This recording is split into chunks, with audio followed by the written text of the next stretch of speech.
Bismillahirrahmanirrahim. Assalamualaikum warahmatullahi wabarakatuh. Alhamdulillahi rabbil alamin. Nahmaduhu wa nasta'inuhu wa nastaghfiruh wa natubu ilaihi wa na'udzu billahi min shururi anfusina wa sayyiati a'malina. Man yahdihillahu fala mudilla lahu wa man yudlilhu fala hadiya lahu. أشهد أن لا إله إلا الله وحده لا شريك له وأشهد أن محمدا عبده ورسوله اللهم صل وسلم وزد وبارك وأنعم على حبيبنا ونبينا محمد وعلى آله وأصحابه ومن سار على نهجه واستنى بسنته إلى يوم الدين أما بعد. Ma'asyiral muslimin dan muslimat, jamaah masjid Abu Hurairah rahimani wa rahimakumullah. Alhamdulillah, segala puji bagi Allah Subhanahu wa taala atas limpahan rahmat karunia yang Allah Jalla wa ala berikan kepada kita semua. Kembali awak hadir kajian Islam, kajian yang awak laksanakan sekali dalam satu pekan, di setiap Rabu dan juga di setiap subuhnya 2 kali dalam satu pekan.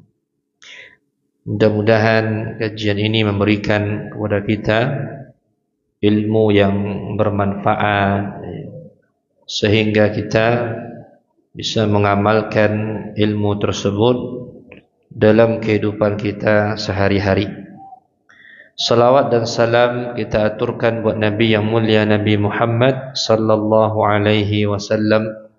Salawat juga bersambung kepada keluarga beliau, para sahabat radhiyallahu anhum ajma'in, dan orang-orang yang senantiasa mengikuti jejak langkah beliau ila yaumil mahsyar nanti. Amin ya rabbal alamin. Ma'asyiral muslimin dan muslimat rahimani wa rahimakumullah. Juga melalui kajian di malam hari ini, kita beberapa hari yang lalu atau tepatnya 2 pekan yang lewat mendengarkan kabar atau melihat bahwasanya saudara-saudara kita yang ada di Aceh, Sumatera Utara, dan juga yang ada di Sumatera Barat, mereka tertimpa musibah, musibah yang sangat dahsyat, musibah yang mungkin menyayat hati kita yang melihat video tersebut. Dan itu tidak mustahil terjadi kepada kita, maka berlindunglah kepada Allah Subhanahu wa taala. Terkhusus bagi mereka, mudah-mudahan Allah terus memberikan kepada mereka yaitu sifat sabar, Karena itu termasuk cara kita menghadapi musibah. Bagi kita di sini, kirimkan doa untuk mereka. Bagi yang memiliki harta, ada beberapa kami lihat dari teman-teman kita, bahkan dari Asil TV juga ada, mereka menyalurkan bantuan. Bagi kita yang memiliki rezeki, alhamdulillah, maka berikanlah berupa makanan, duit, ataupun obat-obatan dan seterusnya. Mudah-mudahan itu bisa meringankan beban mereka, insyaallah taala. Karena ini Nabi SAW mengatakan, wallahu fi aunil abdi madamal abdu fi auni akhihi. Allah Subhanahu wa taala akan senantiasa selalu menolong seorang hamba selama hambanya itu menolong saudaranya. Nah, maka ikutlah kita berpartisipasi untuk membantu mereka. Kalaupun kita enggak punya harta, minimalnya adalah doa yang kita kirimkan untuk mereka. Nah, ma'asyiral muslimin dan muslimat rahimani wa rahimakumullah. Kembali kita ke pelajaran, bahwasanya ada beberapa hal yang berkaitan dengan masjidnya. Kemarin terakhir kita sebutkan bahwasanya hal yang berkaitan dengan masjid, yaitu keutamaan membangun dan memakmurkan masjid. Yang keenam, ketika masjid ini telah dibangun, lado masajid, Pak, kita ditugaskan untuk merawat masjid itu sendiri. Kini wak rawat masjid. Boleh diperindah, Ustaz? Ya boleh. Seperti dicat umpamanya. Ya. Kalau tidak dicat, tidak condong masjid, dicat boleh. Yang enggak boleh itu terlalu berlebih-lebihan. Dan itu memang termasuk ciri tanda kiamat. Di antara ciri tanda kiamat kecil, yaitu berlebih-lebihan dalam membangun. Ya. Lebih fokus kepada fisik dari masjid, tidak fokus kepada isi dari masjid. Dan sampai fisik masjidnya bagus, isinya enggak ada cuma. Orang datang ke sana cuma untuk berfoto saja, bukan untuk melaksanakan salat. Sebagian orang datang juga untuk berjualan saja. Waliyadzubillah. Ada beberapa masjid yang kami lihat, di situ memang bagus, tamannya bagus, masjidnya bagus, sehingga orang datang ke sana. Masuk waktu salat, mereka enggak peduli. Yang jualan tetap jualan, Masya Allah. Yang berfoto tetap berfoto. Padahal tujuan dari dibangunnya masjid supaya engkau salat di sana. Bukan untuk berfoto ria, enggak cuma. Nah, kemudian ma'asyiral muslimin yang dimuliakan oleh Allah. Dari Aisyah radhiyallahu anha, beliau menuturkan, Nabi memerintahkan kita sallallahu alaihi wasallam untuk membangun masjid kampungan, membersihkannya. Jadi tugas kita sebagai seorang muslim terhadap masjid yaitu sama-sama membersihkannya. Minimalnya, Pak, kok minimal, Pak? Nah, kok tak singgung, tak apa aja, tapi memang disampaikan tu. Minimalnya air minuman awak. Minum awak di masjid kok. Ayo buanglah ayu tadi, buang aja apa nama? Buanglah gole tadi kan. Nah, itu minimalnya. Jangan sampai awak meminum kemudian gelasnya kita tinggalkan. Yang kedua, jangan sampai awak minum kemudian airnya enggak dihabiskan. Tolong dia bin ayu tadi. Okay, sekarang jemaah, Masya Allah, saya lihat di beberapa daerah yang terkena dampak musibah Pak, di Aceh ataupun di tempat itu, mereka Masya Allah, yang negeri kita itu biasanya jarang di tempat kita kekurangan air juga. Jangan awak kekurangan air, Pak. Nah, ketika itu mereka sangat membutuhkan air bersih. Ayu berasur payah mencai, Masya Allah. Maka mereka pun menangis kadang meminta untuk air bersih tersebut. Maka awak yang ada dan bisa minum air bersih, jangan sampai mubazir juga. Habiskan. Apa salahnya kita menghabiskan satu gelas ya. Nah, kemudian tempatnya itu kita bawa. Ada tong sampah awak buang di situ. Masya Allah, sebagian orang meninggalkannya. Sebagian meninggalkannya dan meninggalkannya dalam masjid. Dengan harapan ada petugas beras yang masjidnya. Nah, Masya Allah, ini tingkat kesadaran kita yang kurang, Pak. Memang ada petugas masjid itu, cuma ada yang akan membersihkan masjid itu. Tetapi kita juga dituntut bersama-sama untuk membersihkannya. Maka minimalnya kita bawa dan kita minum air tersebut sampai habis. Nah, kemudian juga dari Samurah radhiyallahu taala anhu, beliau mengatakan bahwasanya Nabi sallallahu alaihi wasallam telah menyuruh kami untuk membangun masjid di perkampungan. Silakan bangun masjid di perkampungan. Kemudian memperindah bangunannya dan mensucikannya. Juga dari Abu Hurairah radhiyallahu taala an, bahwasanya ada seorang laki-laki atau perempuan. Jadi ini ada dua riwayatnya. Ada satu orang laki-laki dan perempuan yang berkulit hitam, dan dia itu di antara tugasnya adalah menyapu masjid. Ini mungkin apa tuan tu dapat dalil. Kemudian orang itu meninggal, sedangkan Nabi SAW tidak mengetahuinya. Jadi wanita ini, sebagian pendapat riwayat mengatakan wanita ini tinggal dalam masjid, Masjid Nabawi, dan dia sebagai tukang bersih masjid. Ini dalil ya bagi sebagian orang bahwasanya perempuan yang dia itu ingin ke masjid dalam posisi dia haid umpamanya, selama tidak mengotori masjid, maka dia boleh datang ke rumah Allah Subhanahu wa taala seperti mendengarkan kajian. Di antara dalilnya yaitu perempuan tadi. Perempuan hitam tersebut dia berada di masjid, ya mustahil dia itu tidak haid dan seterusnya. Yang intinya jamaah rahimani wa rahimakumullah, perempuan ini meninggal dunia.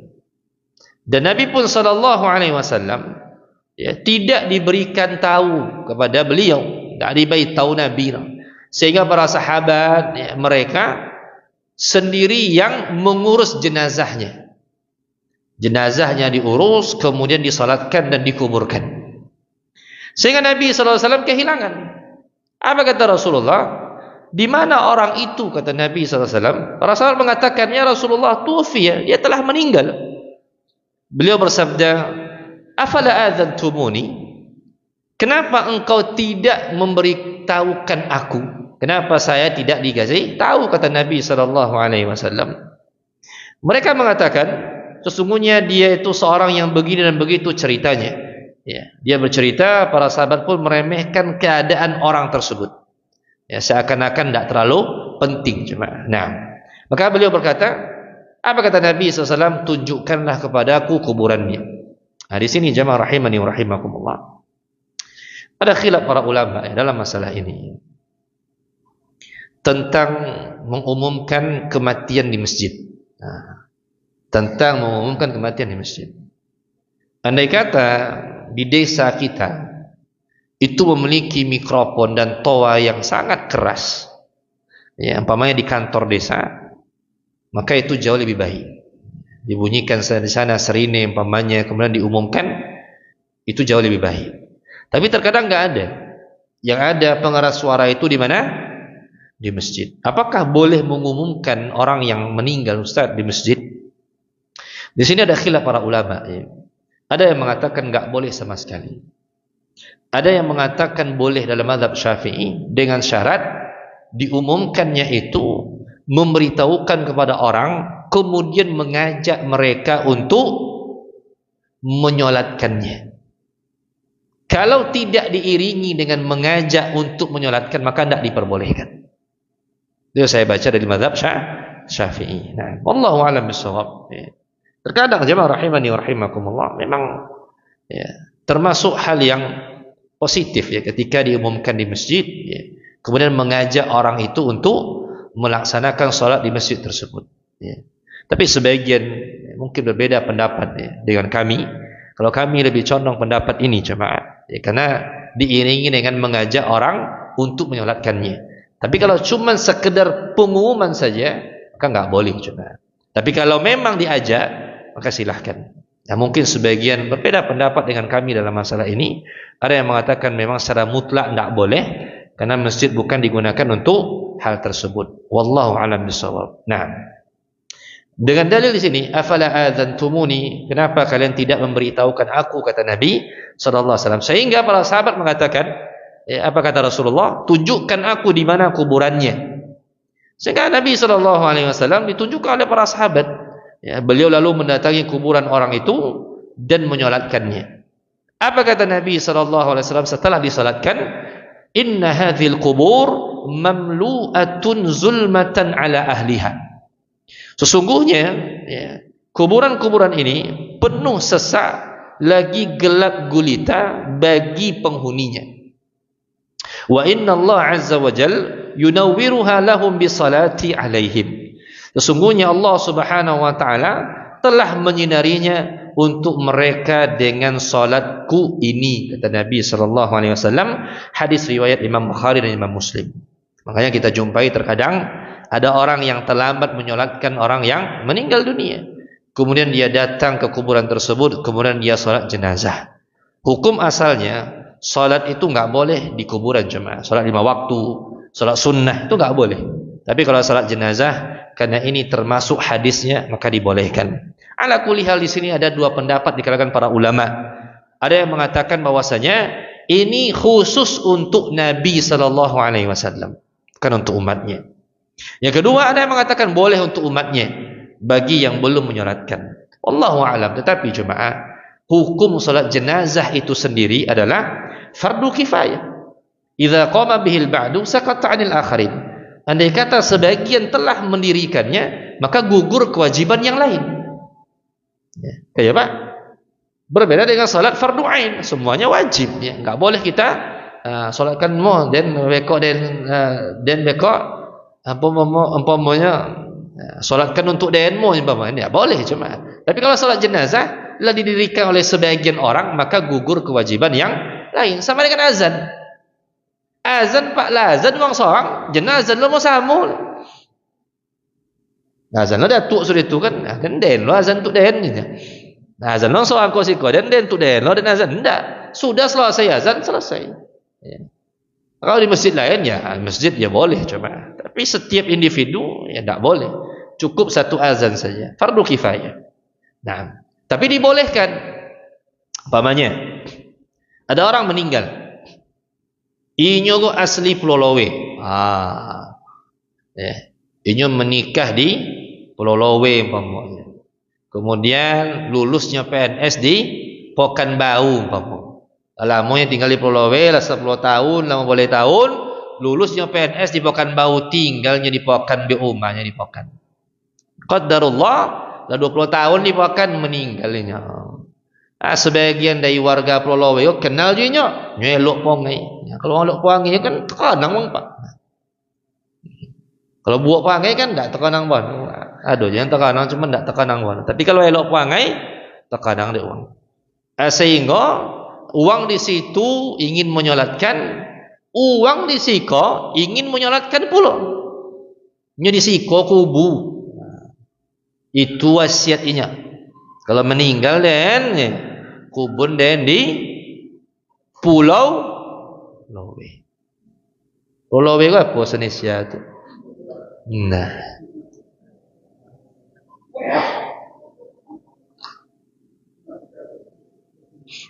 Nah. Sebab nak Pulau Lowe ke Pak Pulau Lowe je buat. Iya Pak, Lowe je buat. Nak lesos we jadi Indonesia kan je. Jadi we pulau luas Pulau Lowe. Selesai. Leto antu orang sado kan. Ada ke kami Pak seorang kami tu nama kampung apa? Kubu Cubodak.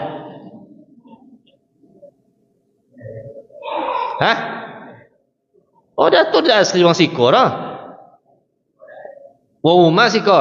Rumah pertama.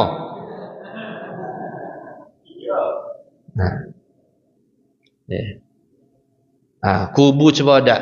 Apa Indonesia tu?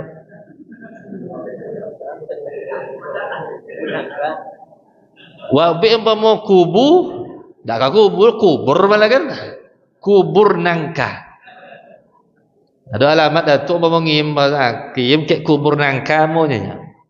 Tahu tukang paket tu macam mana lah kubur nangka. Sobi je kubu sudah. Selesai. Insyaallah tahun tu masa tu. Nah, makanya Pak, nama tompek kalau Pak belajar bahasa Arab, nama tompek itu tidak boleh diterjemahkan. Contoh, mana tinggal? Air tiris umpama. Bahasa Arab air apa? Al-ma. Tiris ke apa? Bocor. Bocor dia. Bocor bahasa Arab. Ini ilmu jarid apa soal? Tak terkenang lah. Nah, apa syarat tadi? Apa syarat bocor?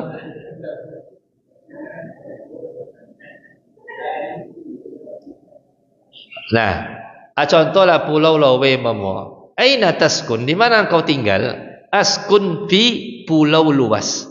Ya, walaupun pulau bahasa Arabnya jazirah, ya, lowe bahasa Arabnya wasi'ah. Aina taskun? Askun fi jaziratin wasi'ah. Tak cuma itu. Tetap mana tingginya? Dan tinggi di pulau lowe. Cuma itu dalam bahasa Arab. Tak perlu diterjemahkan. Sodio kan jambik pulau luas. Tetap pulau lowe. Nah, apa sampai ke situ tadi kah? Apa so tadi? Nah, ya. Astagfirullah. Nah, lanjutkan. Jadi apa kah? Meninggalnya di Pekanbaru. Labu meninggal makan. Uang di Pekan tadi, dia elok pun, uang pun ingin menyolatkan di situ. Ya. Disolatkanlah di masjid situ, disolatkan. Nah, karena kubunya di Pulau Lowe, akhirnya baboklah jenazah tadi ke Pulau Lowe. Uang di Pulau Lowe kah? Ingin pula menyolatkan. Apakah dibolehkan? Padahal sudah disolatkan di Pokan. Apakah boleh disolatkan di Pulau Lowe? Jawabannya tetap dibolehkan. Cuman uang yang menyolatkan jenis itu je lah. Uang yang ada di Siko pula yang menyolatkannya. Nah, kalaupun tidak disolatkan di Siko, boleh ya boleh, karena mereka telah menyolatkan. Langsung dikuburkan umpamanya, ya silahkan. Nah, perbedaannya kalaulah sampai dikuburkan tadi, apakah masih boleh disolatkan atau tidak? Di Siko itu letak perbedaan para ulama. Ada yang mengatakan dibolehkan, ada yang mengatakan tidak. Wallahu a'lam bishawab. Nah, intinya jemaah, wanita ini yang membersihkan Masjid Nabawi ketika itu, sya'nuha azim, perkaranya sangatlah agung. Jadi pembersih masjid tadi jangan diremehkan jemaah. Tak semua orang yang mau dalam membersihkan masjid. Tak semua orang yang mau menyapu masjid tersebut. Bahkan dibuat pun gotong royong, mula awak gotong royong bersih masjid. Dibuat pagi. Apanya? Deh, pagi buat. Babek lo tongai waktu mula gotong royong bersih masjid tongai. Tongai lo waktu istirahat. Babek lo so macam itu juga ada alasan. Ya, kalau wang dah amur pasti banyak bilo je lah. Samanya menghadiri pengajian, kalau awak nak pergi pasti banyak alasan. Tapi kalau awak nak pergi, insya-Allah awak luangkan waktu untuk datang. Nah, kemudian juga di antara hadis Anas radhiyallahu anhu. Ini hadis yang sangat populer sekali di kalangan kita, mungkin sering mendengarkannya. Ya, bahwasanya ada seorang Arab Badui yang datang ke Masjid Nabawi. Kemudian tiba-tiba dia berdiri di belakang masjid, bagian pojok masjid. Kemudian dia buang air kecil di sudut masjid tadi. Kok Pak, kalau awak nengok uang macam itu, jangan kan dalam masjid. Di luar masjidnya pasti awak. Kalau bahasa kami, bahasa yuti, wa ayok, bahasa siko, ayok aja. Nah, di luar masjid, apalagi dalam masjid. Orang Arab Badui ini buang air kecilnya dalam masjid. Masya Allah, cuma di situ ada Nabi, di situ ada sahabat. Nah, apa kata Nabi SAW? Lalu para sahabat mengatakan, apa kata sahabat? Hentikan. Maksudnya larangnya koncong. Itu bahasa apa? Apa kata Rasulullah? Terutruku, biarkan dia, kata Nabi SAW. Jangan kalian memutus air atau memutus buang airnya. Lopelanya. Ini kata Nabi SAW. Nah, jadi sahabat kau ingin memutus inyo buang ayu ketek. Kalau orang sedang koncong, Pak, sedang buang ayu ketek, disogal orang, itu ketakuinya. Ada satu tumpuk oleh. Mungkin nomano tumpuk oleh kena. Ada kata kajuit tadi. Makanya Rasulullah mengatakan utrukuh, biarkan dia buang air. Jadi satu tumpuk, tidak nomano, sehingga mudah juga dibersihkan. Karena di zaman Nabi, ya memang lantainya itu enggak seperti sekarang. Lantainya itu masih tanah jemaah. Maka Nabi SAW menganjurkan kepada para sahabatnya, mengatakan, apa kata Rasulullah SAW? Biarkan orang ini selesai dari buang airnya, kemudian siramlah siramlah bekas kencing tersebut dengan air, kata Nabi SAW. Siram. Kemudian Rasulullah memanggil orang tersebut dan mengatakan, apa kata Rasulullah? Inna hadhil masajid la tasluhu li syai'in min hadzal baul wal qadar. Sesungguhnya masjid ini tidak boleh dinodai oleh air kencing atau kotoran yang lain. Masya Allah. Pokoknya apa? Masuk masjid tadi tengok dulu. Kok kaki awak berosio atau ndak? Kok terpijak ke umpama apa terpijak ci ayam ke umpama, maka tengok terlebih dahulu. Maka wajar ya seseorang ketikanya masuk masjid pak ditengok dia kaki, wajar coba. Karena awak kadang jalan kaki dan ayam ndaklah beraturan pak. Mana nyenyo, mana tak sorenya? Nah situ. Nah, apakah seseorang terpijak dia ci ayam tadi, apakah batal wuduknya? Kok nampak terpijak ci ayam? Mana? Sekali. Nyodok pe solat pak terpijak ci ayam pom. Dak terompang ni kira memang kaki awak kok ni ketek. Batal tak wudu awak? Ibu, batal tak wudu awak? Entahlah. Kalau cik kau bau?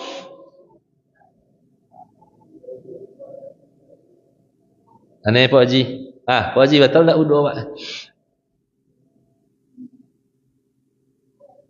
Pak, siapa nama Pak? Pak Zen. Tak batal Pak? Mantap.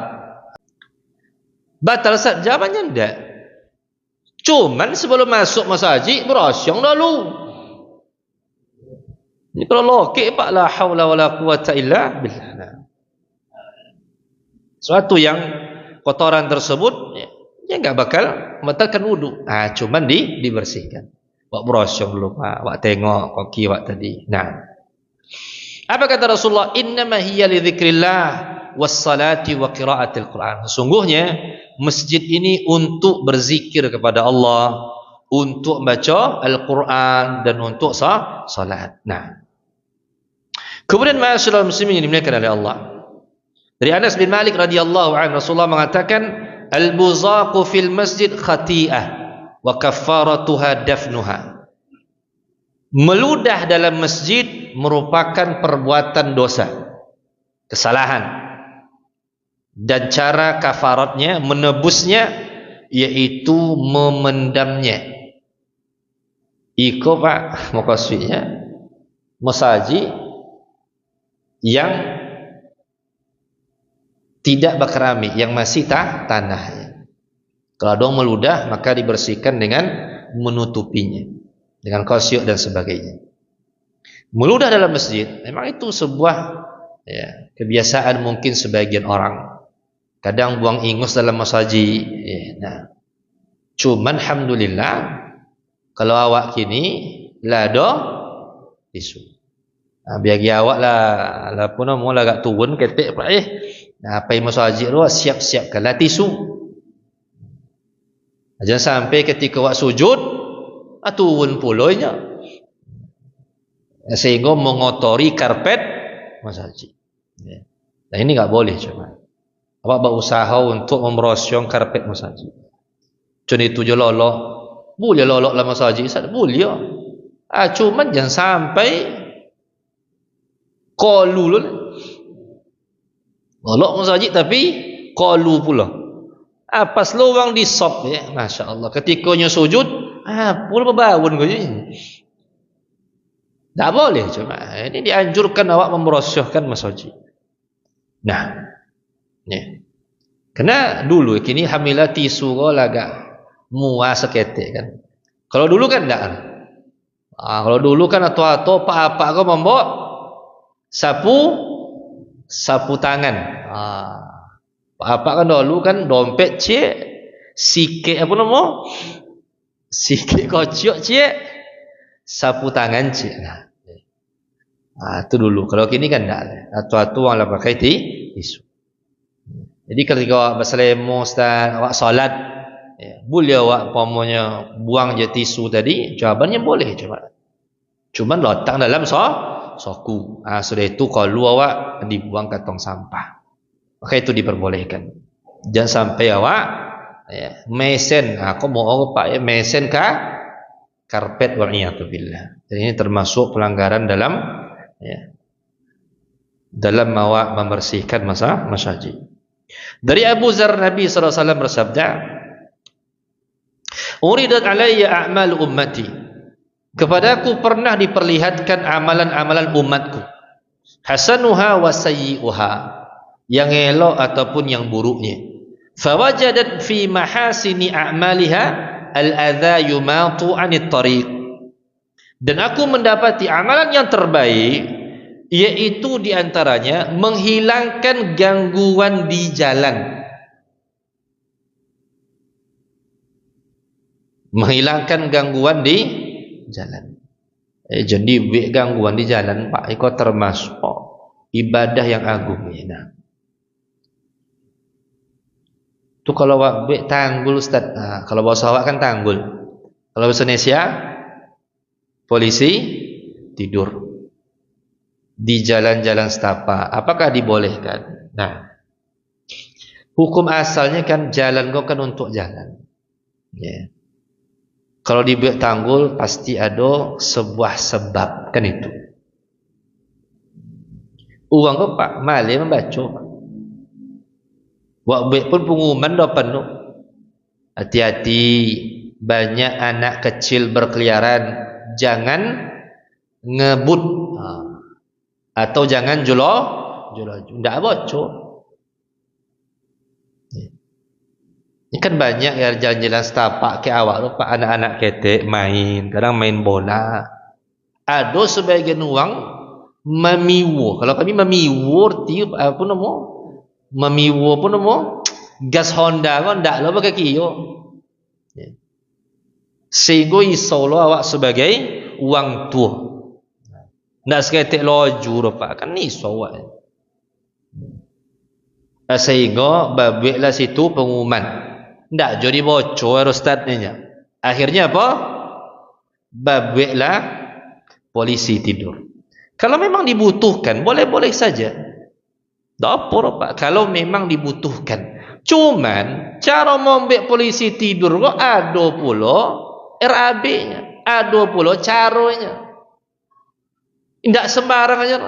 Kalau membek polisi lolok Pak sembarang aja, tidak seketik tinggi. Sehingga Honda bau bukan, apa pula curu. Bawa Honda tu TC-nya malah tu bilang ini enggak boleh. Nah, ini barulah membuat perkara yang mengganggu orang di jalan, tak boleh. Ada pula caranya, tidak terlalu tinggi, kemudian agak lowe sekete, sehingga kok agak terlalu juang, tidak terlambung wanong dan seterusnya. Maka itu dibolehkan kalau memang diperlukan. Kemudian wajadat fi masawi a'mali an-nukhata takunu fil masjid la tudfan. Dan aku kata Rasulullah mendapatkan di antara amal buruknya yaitu dahak yang berada di masjid dan tidak dipendam dalam tanah. Waliyadzubillah. Bayangkan Pak Uang ketika di masjid yang masih tanah buang selemo di situ. Masya Allah, siapa nak nombor ke situ? Dan ini terdapat perbuatan yang paling buruk. Waliyadzubillah. Nah, kemudian yang ketujuh,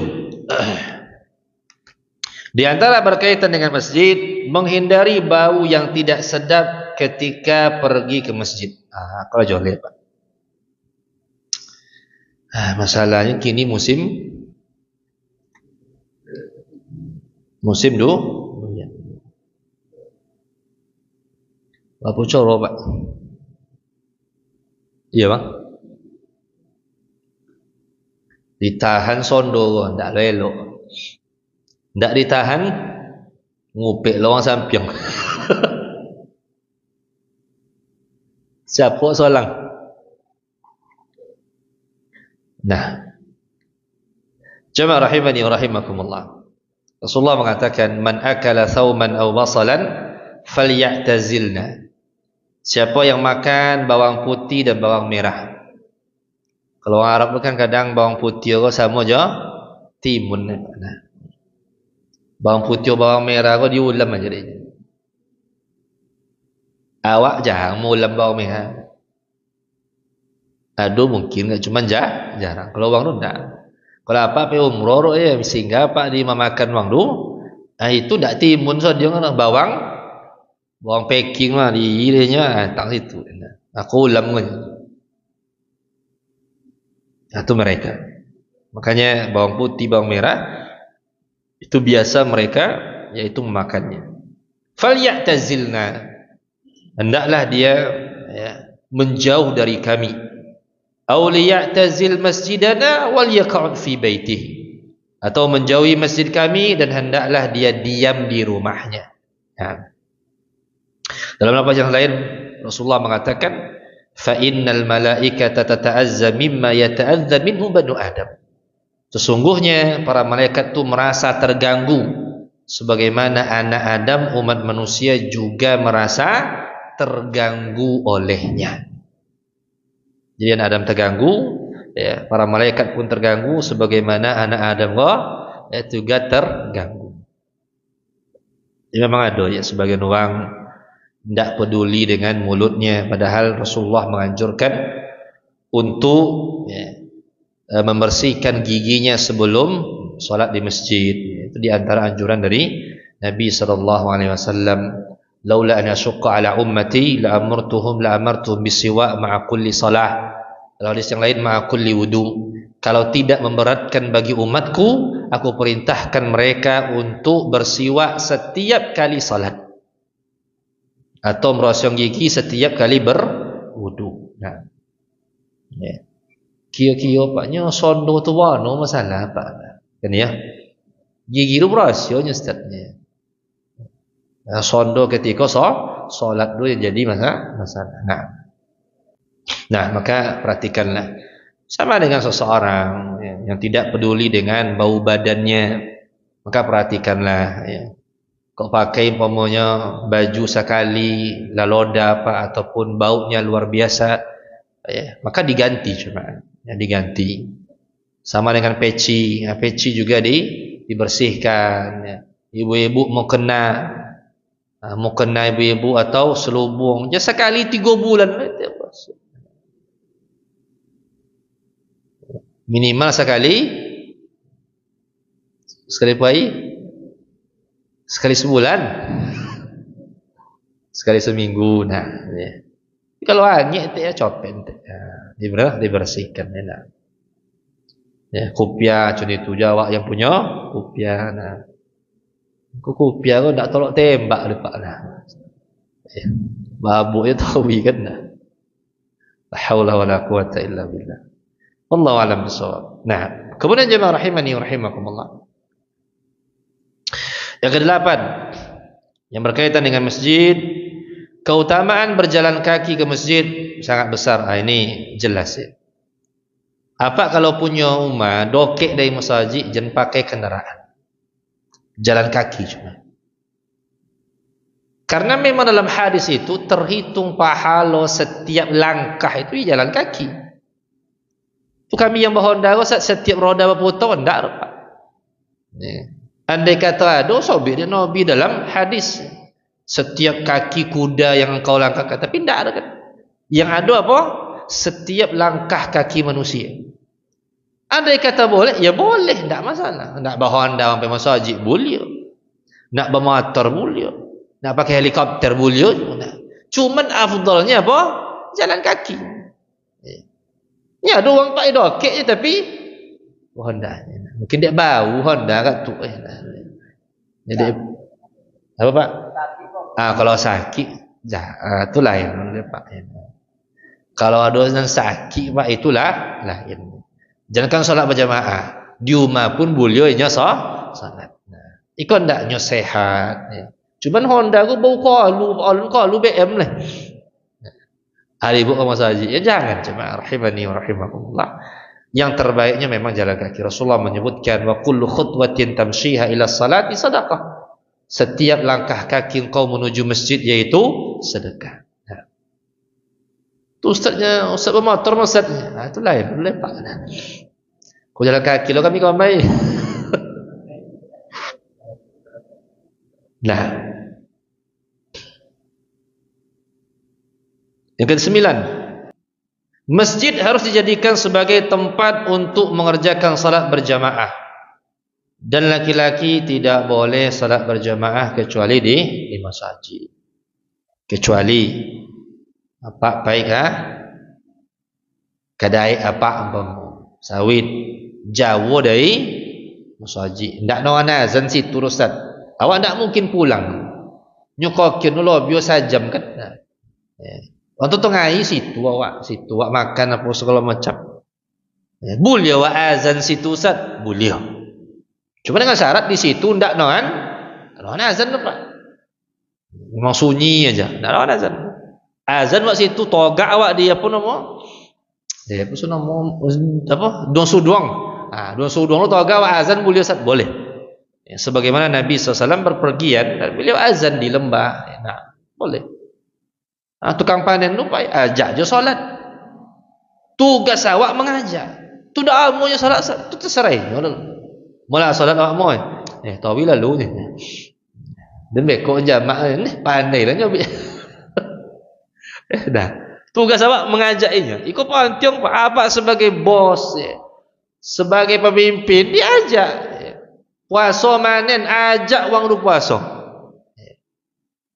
kalau bisa pak kalau nawu memang puasa pak berikan reward ya berikan istilahnya apa nama penghargaan payah mencuang pak yang bekerja omunya menegakkan syariat Allah Subhanahu wa taala berpahala apa di situ jangan dihitung-hitung bono kan jen perhitungan bono orang kojo sekiannya nak minta lebih orang di situ pula kelebihannya amunya puasa Masya Allah cuma saya lihat ada seseorang yang Masya Allah dia itu pemimpin itu memang nak buahnya solat berjamaah Masya Allah dan saya pernah juga di Bangkinang waktu itu ngisi kajian ada pemuda kota Bompek Tabelimo duduknya nyata dan tanya padahal modal dan itu bel kalau ikut kajian ni. Iya ustaz ni alhamdulillah ni. Jadi kami kojo di tempat itu ni. Di suang kami pergi ngaji di masjid go diganti. Minggu koi kalau ni nah diganti kami pergi. Masya-Allah. Dak cik solat aja tu pak pergi ngaji suatu lama kau tu. Tapi berkah jemaah. Ada keberkahan di sana. Nah, wallahu a'lam bishawab. Kemudian jemaah yang ke-9 masjid harus dijadikan tempat untuk solat berjamaah ya nah.